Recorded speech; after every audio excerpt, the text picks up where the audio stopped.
आज हमारे स्टूडियो में स्वामी विवेकानंद के जीवन, उनके चिंतन पर बात करने के लिए एक विशेषज्ञ, एक एक्सपर्ट हमारे साथ हैं। बहुत स्वागत प्रोफेसर धर्मचंद चौबे। आप professor and head Brihattar Bharat and area studies IGNCA से। सर स्वागत है आपका कार्यक्रम में। जी नमस्कार। नमस्कार प्रोफेसर चौबे। सबसे पहला सवाल जो सभी के मन में ये बात आती है कि स्वामी विवेकानंद का जीवन, उनके जन्म से लेकर और उनका आरंभिक जीवन जो है उसमें क्या क्या महत्वपूर्ण घटनाएं हैं, या जिसे कहते हैं कि हमको वो कौन कौन सी चीज़ें ख़ास दिखती हैं उनके जीवन की। जी धन्यवाद। जिनके ओजस्वी वचनों से गूंज उठा था विश्व गगन, वहीं प्रेरणा पुंज हमारे स्वामी पूज्य विवेकानंद। विवेकानंद का जीवन एक ऐसा प्रेरणास्पद जीवन है जिसको हर भारतवासी लेना चाहता है, उसको सीखना चाहता है। हर युवा जो उनके बारे में जानता है वो उनसे प्रेरणा लेकर के आगे बढ़ना चाहता है। मकर संक्रांति का दिन था। बंगाल के नर नारी गंगा स्नान के लिए खींचे जा रहे थे और उस साल की मकर संक्रांति में ऐसा महसूस हुआ, लोगों को ऐसा अनुभव हुआ, जो जीवनीकार लिखते हैं या उस समय के लोगों ने जो अपने संस्मरण बाद में साझा किए हैं, वो कहते हैं कि एक अजब सा उल्लास का एक वातावरण था। उनके पैर जमीन पर टिक नहीं रहे थे, और वो टिकते ही क्यों, क्योंकि एक विवेक शक्ति का इस धराधाम पे अवतरण हो रहा था। धर्मात्मा पुण्यात्मा भुवनेश्वरी देवी ने 6:30 बजे सुबह में एक बालक को जन्म दिया। बालक बहुत ही सुंदर स्वस्थ था। वहाँ पर विवेकानंद जी के पिता विश्वनाथ दत्त की बुआ वहाँ पे बैठी थीं। जब उन्होंने बालक को पहली बार देखा तो उन्होंने कहा कि अरे ये तो लगता है कि मेरा दुर्गा दत्त भाई वापस लौट आया।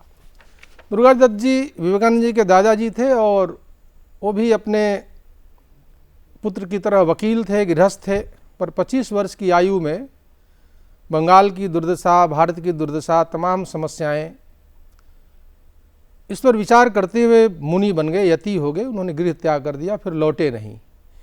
तो बुआ को ऐसा लगा कि मेरा भाई दुर्गा दत्त वापिस आ गया। इन्हीं परिस्थितियों में विवेकानंद का लालन पालन हुआ। पिता, जैसा कि आप लोग जानते ही हैं, बहुत बड़े वकील थे। भारत के प्रमुख शहरों में उनका आना जाना था।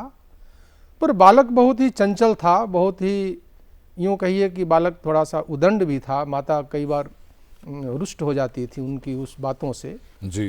पर चूँकि वो भगवान शंकर की आराधना करके उसको प्राप्त किया था, तो कई बार शंकर का आह्वान करके उनको शांत करती थी। विवेकानंद धीरे धीरे बढ़ते गए, पढ़ाई में बहुत अच्छे थे, तीक्ष्ण बुद्धि थी। बाद में रामकृष्ण मिशन से, मतलब जो रामकृष्ण मिशन जिनके नाम पे स्थापित हुआ जी, रामकृष्ण देव परमहंस से उनकी मुलाकात होती है 1881 के आसपास। सर यही मैं आपसे आगे पूछना चाह रही थी। आपने बताया उनके जीवन के बारे में। अब अगर हम जीवन में आगे बढ़ते हैं, जब वो अपने युवा काल में आए, तो उसके बाद में उनके गुरु से भेंट किस प्रकार हुई, और गुरु से भेंट के बाद में जो उनके जीवन में परिवर्तन आया, उस बारे में कुछ बताइए। प्रारंभ में वो ब्रह्म समाज से जुड़े। देवेंद्र नाथ टैगोर उस समय ब्रह्म समाज के सूत्रधार थे और वो भी ऋषि तुल्य व्यक्ति थे, और वो ब्रह्म समाज के कार्यक्रमों में वो जाते थे।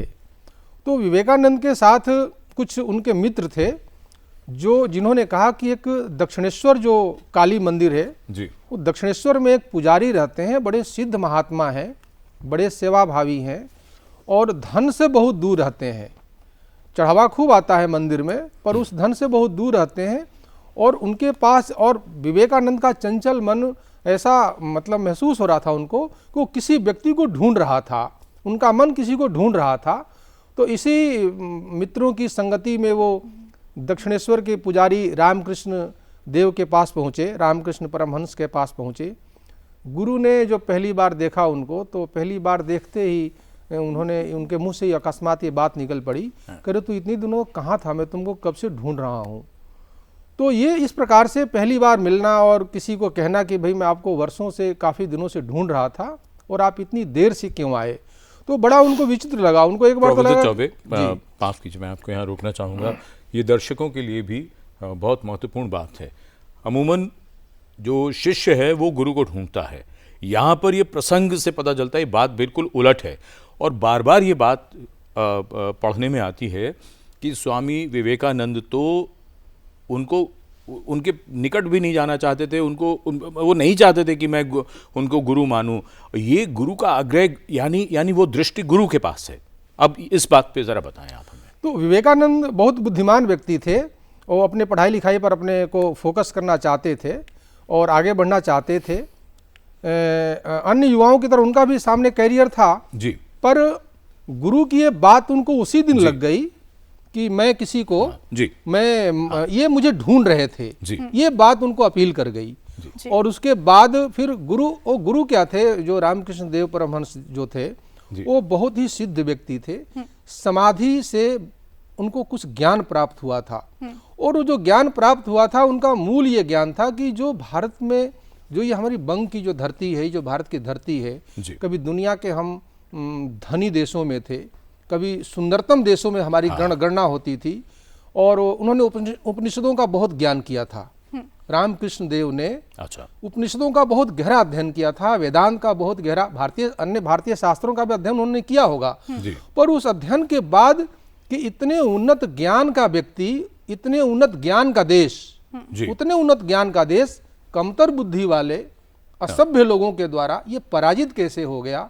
और जो कभी हम दुनिया के धनी देशों में थे, हमारे व्यक्ति के पास हर प्रकार के साधन के भी उपलब्ध होते थे, आज हमारा बंग का या भारत का जो मनुष्य है वो पशुवत हो गया है, अभाव में है, दरिद्र है, पहनने को कपड़ा नहीं है। तो वो ऐसे शिष्य की तलाश में थे, ऐसे व्यक्ति की या शिष्य की तलाश में थे जो इस स्थिति को पलट सके, बदल सके। जी, भारत की दुर्दशा की चिंता कर सके और इस दरिद्र को नारायण मानकर उसकी पूजा कर सके। अब ये बताइए, ये जो प्रसंग है कि स्वामी विवेकानंद जब उस वक्त नरेंद्रनाथ दत्त थे तो उनके पैर के अंगूठे को उन्होंने स्पर्श किया था अपने पैर के अंगूठे से। तो क्या ये कुंडलिनी जागृत करने वाला प्रकरण है या ये क्या है? और क्या इस तरह से एनर्जी, ऐसा कोई उदाहरण इससे पहले का कहीं तो मिलता नहीं है जहां गुरु ने शिष्य को इस तरह से दीक्षा दी हो? बताइए। जी, रामकृष्ण देव से मिलने वाले लोग अक्सर बताते थे कि उनकी कुंडलिनी जागृत होकर के ऊर्ध्वगामी हो गई थी और वो भारत, मतलब वो मूल तत्व को समझ गए थे कि भारत की दुर्दशा क्यों है, हमारी ये पराधीनता क्यों है। और इसको पराधीनता, चूंकि वो बहुत ज़्यादा पढ़े लिखे व्यक्ति नहीं थे, वो चाहते थे कि भारत और भारत से बाहर निकल करके इस वेदांत की शिक्षा के द्वारा हमारा एक ऐसा कोई व्यक्ति आए, ऐसा कोई योद्धा सन्यासी आए, हमारा शिष्य आए जो इस वेदांत के ज्ञान को पूरी दुनिया में फैला सके और बताए कि जिस भारत का आज तुम दिग्दर्शन कर रहे हो ये भारत ऐसा नहीं था, दिव्य भारत भी था। प्रोफेसर चौबे, जो अंशु जो सवाल पूछनी थी वो एग्जैक्टली वही बात कि अपने गुरु रामकृष्ण परमहंस से मिलने के बाद क्या परिवर्तन आता है, क्या जीवन बदल जाता है, जरा वो बताएं। उनको देखना कि एक गुरु है जो इतना ढेर सारा धन आता है इसके मंदिर में, उस धन को स्पर्श नहीं करता। रामकृष्ण परमहंस ने अपने जीवन में कभी भी धन का स्पर्श नहीं किया। दूसरे लोग ही उसको संभालते, दूसरे लोग ही दरिद्रों पे, अभावग्रस्त लोगों पे, विपन्न लोगों पे खर्च करते थे। तो एक तो रामकृष्ण देव का ये कि धन को स्पर्श नहीं करना है, धन चाहे जितना भी हमारे पास हो। दूसरी बात, दरिद्र को ही नारायण माना उन्होंने, ये बात उनको अपील की। और भारत की चिंता, एक पुजारी को अपनी भारत की चिंता है कि इस भारत की दुर्दशा क्यों हुई और इस दुर्दशा को निकालने का यत्न कैसे किया जा सकता है। तो ऐसे व्यक्ति की तलाश में थे, ऐसे व्यक्ति की तलाश में थे जो भारत को इस दुर्दशा से निकाले, भारत की उस छवि को, उस दिव्य छवि को दुनिया के सामने लेकर के जाए। हमारे उपनिषदों का सार किया। और जब वो परिव्राजक विवेकानंद बन गए, आप देखेंगे कि उनके परिव्राजक व्रत लेते ही जैसे कुंडलिनी उनकी भी जागृत होती है विवेकानंद की, जो अंगूठा छूते हैं तो वो शक्ति उनके अंदर, वो कहते हैं कि आज मैंने तेरे को सब कुछ दे दिया, आज तो मैं बिल्कुल फकीर हो गया। मतलब एक जीवन का, अपने छाती पर का, कलेजे का, मन पर का एक भार, एक बोझ उन्होंने उठा करके उस बोझ को, अपनी विरासत को वो विवेकानंद को उन्होंने सौंप दिया। उसके बाद वो मुक्त हो गए और आप देखेंगे कि तपस्या से जर्जरित शरीर कुछ वर्षों के बाद ही वो पूरा होता है, वो गोलोक को प्रस्थान करते हैं और विवेकानंद एक परिव्राजक के रूप में गुरु के सच्चे गुरु के सच्चे शिष्य के रूप में गुरु के उस मिशन को, क्योंकि आगे चल करके उसको अपने संस्था का नाम भी रामकृष्ण मिशन ही रखा उन्होंने, उस मिशन को अपने कंधे पर धारण करके भारत के दर्शन के लिए निकलते हैं, भारत भ्रमण के लिए निकलते हैं। और इस प्रकार से एक नए रामकृष्ण परमहंस के संपर्क से उनकी विरासत को संभालते हुए विवेकानंद का पुनर्जन्म होता है, पुनर्जन्म होता है, वो सन्यासी विवेकानंद बन जाते हैं। जी प्रोफेसर साहब, हम स्वामी जी की जहाँ जीवन यात्रा की बात कर रहे हैं, उनके इस जर्नी में शिकागो में जो उन्होंने जाकर भाषण दिया था, उस प्रसंग को हम नहीं भूल सकते हैं, उस बारे में बताइए। जी जी, विवेकानंद जी के जीवन के 3 प्रस्थान बिंदु हैं। एक तो उनका रामकृष्ण देव परमहंस से मिलना, परिव्राजक बनना, और दूसरा उनके जीवन का एक और आता है शिकागो से पहले कि वो भारत को भ्रमण करते करते करते वो सुदूर कन्याकुमारी के तट पर जाकर खड़े होते हैं और फिर देखते हैं कुछ दूर पर एक चट्टान सी कोई जगह है और उसको ऐसा लगता है कि वो शिला, वो पत्थर, वो कुमारी अंतरीप इसको बोलते हैं, उनको अपनी तरफ खींच रहा है।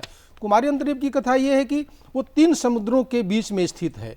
बंगाल का सागर वहाँ मिलता है, अरब का सागर मिलता है, इन दोनों सागरों को हिंद महासागर जोड़ता है और शताब्दियों से सागर से प्रचालित वो शिला स्वयं ही योगिनी बन के वहाँ पे बैठी हुई थी। तो उसने विवेकानंद को अपनी तरफ खींचा, तैर करके वो चले गए, वहाँ पे समाधि में बैठे। समाधि में बैठकर वो देखते हैं कि किस प्रकार से उत्तर में गिरिराज हिमालय माँ का मुकुट संवारता, दक्षिण में रत्नाकर माँ का पावन चरण पखारता। पहली बार उन्होंने देखा किस प्रकार से सागर भारत माता के श्री चरणों को पखार रहा है, उसका प्रचालन कर रहा है। वहाँ पे उन्होंने 2 भारत देखे।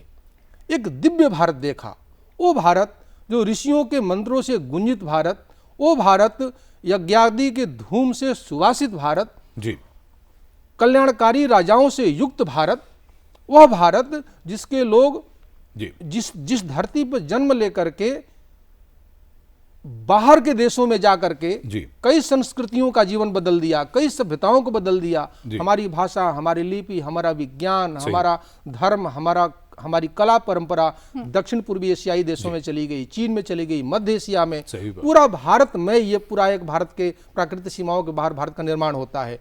और एक वो वर्तमान भारत को देखते हैं जी, वर्तमान भारत को, उस दिव्य भारत के बाद उस वर्तमान भारत को देखते हैं। डॉक्टर चौबे, समय लगभग समाप्त होने को है बातचीत का। अब यही जो आप वर्तमान भारत की बात कह रहे हैं, यही संक्षेप में अब ये बताइए कि आज के संदर्भ में जो हम भविष्य का भारत देखते हैं, स्वामी विवेकानंद के विचार कितने प्रासंगिक हैं और कितने अहम हैं? जी, तो उस विपन्न भारत को देखा उन्होंने कि 19वीं शताब्दी में भारत की स्थिति क्या है। विपन्न भारत है, अभावग्रस्त भारत है, तकनीकी शिक्षा से रिक्त भारत है। अब आज का जो वर्तमान दौर है, तो विवेकानंद ने यही संकल्प लिया कि अपने इस वेदांत के ज्ञान से दरिद्र नारायण की सेवा करके, भारत की सेवा करके मैं अपने राजाओं को जगाऊंगा, अपने महात्माओं को जगाऊंगा, अपने युवाओं को जगाऊंगा, एक भारत को बनाएंगे, श्रेष्ठ भारत को बनाएंगे, तकनीकी युक्त भारत होगा, विकसित भारत होगा, समृद्ध भारत होगा, श्रेष्ठ भारत होगा। और आज प्रासंगिक ये बात है कि विवेकानंद ने आज जो 163 वर्ष पहले जिस सपने को देखा था, आज नरेंद्र मोदी के भाषणों को देखे, वो भाइयों और बहनों उसी विवेकानंद की परंपरा में बोलते हैं। और आज अगर विवेकानंद की आत्मा स्वर्ग में होगी, देख रही होगी कि किस प्रकार से उन्नत भारत बन रहा है, समुन्नत भारत बन रहा है, तकनीकी युक्त भारत बन रहा है, हाईवे से लबालब भरा हुआ भारत बन रहा है और भारतीय आगे बढ़ रहे हैं, भारत आगे बढ़ रहा है, भारत का दुनिया में नाम हो रहा है।